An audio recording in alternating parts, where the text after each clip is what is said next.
Southern Africa is predicted to be severely affected by future climate change and hence is considered a priority area for creating an enabling environment for adaptation. There is now clear observational evidence that shows that many natural systems are being affected by increases in air and ocean temperatures, as well as fluctuations in the amount and timing of rainfall events, which will in turn have significant implications for human well-being. Climate change is currently becoming increasingly prominent in the science and policy communities, with a corresponding increase in the amount of attention directed at conducting realistic impact and adaptation studies at various spatial and temporal scales. In 2008, the DST adopted a 10-year innovation plan with science and technology for global change, commonly referred to as the Global Change Grand Challenge, as one of the 5 strategic areas in which the DST would strategically invest to facilitate transition to knowledge economy. The choice of GCGC was strategic because of SA's geographical position at the southern tip of Africa, which makes it an ideal laboratory for transdisciplinary research in global research and a preferred research destination, thereby creating research opportunities for young and aspiring scientists. The Global Change Grand Challenge was introduced in 2008 by the DST. It's part of something called the 10-year innovation plan. And part of the idea of the 10-year innovation plan was to get the research community to work much more closer together towards some big challenges that South Africa was facing. When we developed the 10-year innovation plan in 2008, we were already aware of the challenges of global warming. And therefore it made sense for South Africa to choose global challenge as one of the areas in which we need to focus our attention on. The GCGC has 3 components. 1. Science focus aimed at improving the scientific understanding of global change. 2. Technology development focus aimed at stimulating technological innovations to climate-proof both the society and sectors of the economy, or building their resilience to global change. 3. Science Policy Practice Interface, focusing on bridging science policy divide and facilitating the use of science in decision-making processes. In the Global Change Grand Challenge, of course, we identified various areas. One of the critical areas is, of course, to ensure that the social and economic sustainability of our country is actually achieved. The natural science part of it is quite easy and straightforward because they are experts that we have in South Africa. But in fact, how that translates into our policies is a very critical part. And we've been supporting that through a specified funding instrument with Global Change Society and Sustainability. And more are becoming aware of the needs and in fact what the Global Change Challenge is about.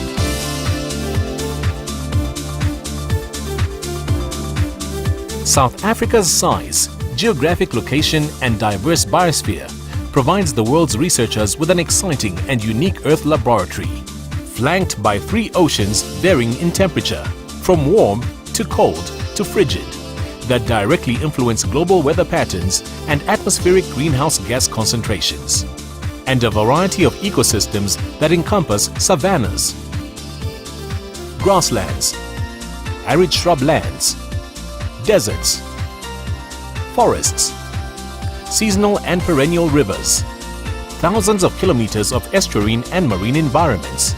South Africa offers a concentrated insight into the global changes inflicted on our finite resource base. Over a fairly short period of time, South Africa has become a world competence in astronomy through investments we've made in SKA, Meerkat and SALT, for example. We believe that we can position South African global change and Earth system science in a similar manner. We make significant investments in research in this area. We have a number of important and large institutions and research infrastructures that are active in this area.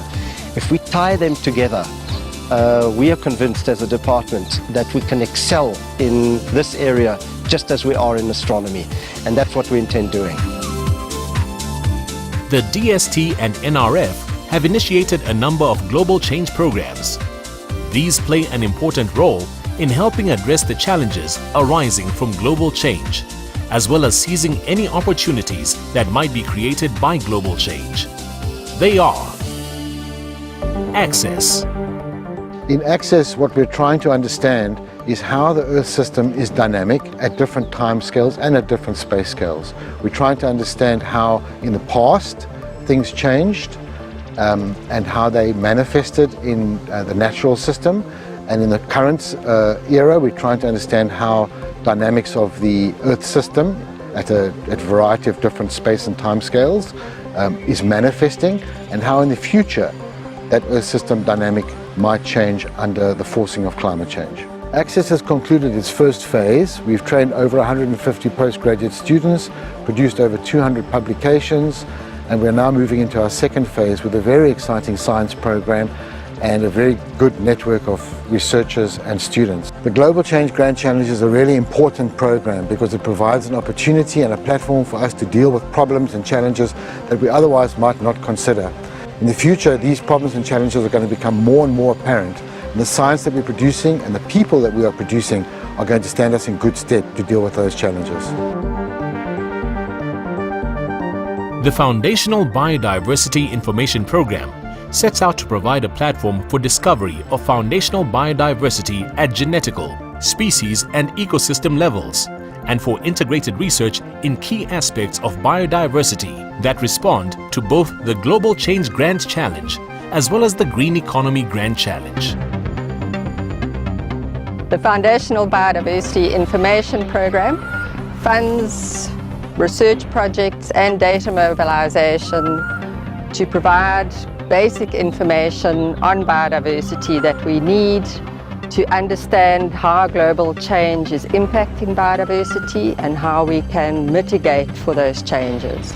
We fund projects done by researchers at museums, universities, science councils, and the research we fund ranges from work on microbes and fungi to plants and a whole range of different animals. One of our main focuses is to develop young scientists, and we insist that at least 3 young scientists are part of our big team projects that we fund.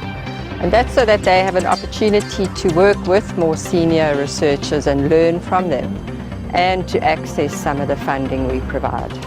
We've got 2 main aims for the FBIP going forward. The first is to get all the data that have been generated from the projects we funded together and make sure that the data are accessible for use by a wide range of researchers to get a big picture understanding about global change impacts on biodiversity.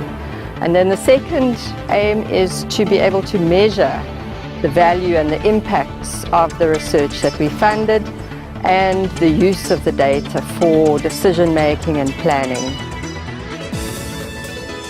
EON aims to provide a research and education environment to seek consilient knowledge and engagement amongst earth and life sciences, engineering, resource economics, human and cultural sciences through the application and dissemination of Earth stewardship science. At EON we run a number of projects, a large number of projects, and some of these have to do with developing baseline studies in the Karoo ahead of potential shale gas, geothermal energy, trying to fix the problems of acid mine drainage in Gauteng. But the central part of our projects is called IPICADA. It's very closely tied to the Global Change program. IPICADA stands for Observe the Past, Consider the Present, and Ponder the Future. So IPICADA has a very large group of students, so ranging between 120 and 180 students. It varies a bit from year to year. But these students are not all at NMU. They are also at other universities that we work with together. For example, in the University of Free State, in Stellenbosch, in Pretoria, TUT, etc. And this is a very large team of students that comes together once or twice a year to think about all the problems that we're trying to solve. The South African Environmental Observation Network, SEON, performs question-driven long-term environmental monitoring to create knowledge of complex ecosystem changes and causes. SEON's research infrastructure is carefully deployed from mountain tops to the deep ocean in order to collect data that researchers and students can use to calculate what are the changes in the different systems. And these are then used to inform policy and management and of course new research projects. Over the last few years, SCION has supported a large cohort of students and emerging researchers to obtain the qualifications and the experience that they will need to establish themselves in future as researchers locally and globally.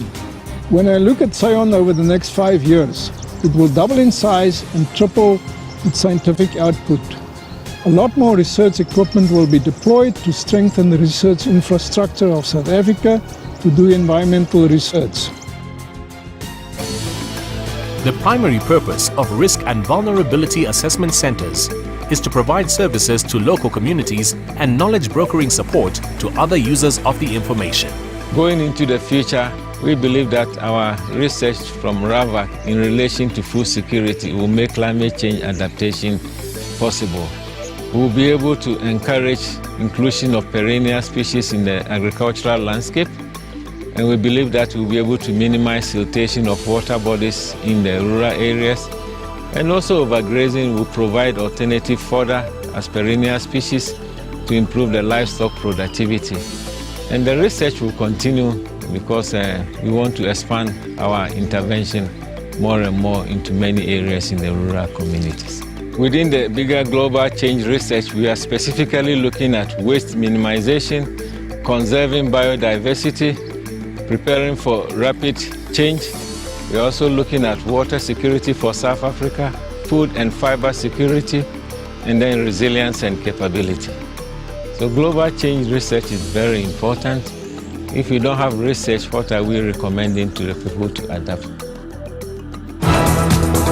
The Global Change Science Committee has a role to monitor and provide guidance on the implementation of the scientific components of the Global Change Grand Challenge, and in particular, the research plan relative to its scientific goals. In the 1990s and early 2000s, it was very instrumental in driving South Africa's national communication to the Framework Convention on Climate Change. So it really set up that first initial national communication, which involved a lot of work with South Africa's academics.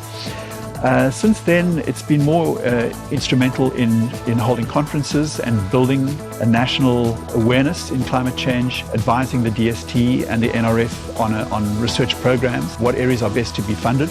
It's helped to develop strategic documents in science strategy, such as the National Strategy on Global Change Research.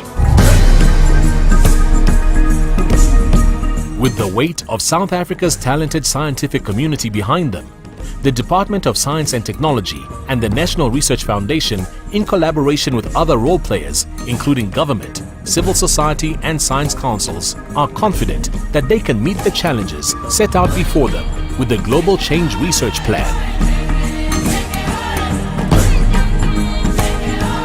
All over the world, people are facing similar challenges in trying to move to a new kind of economy that is more environmentally sustainable. And as part of that effort, the Global Change Grand Challenge also tries to invest in technology areas where we can become global leaders and be able to create enterprises and business opportunities by selling our technologies and developing our own technologies.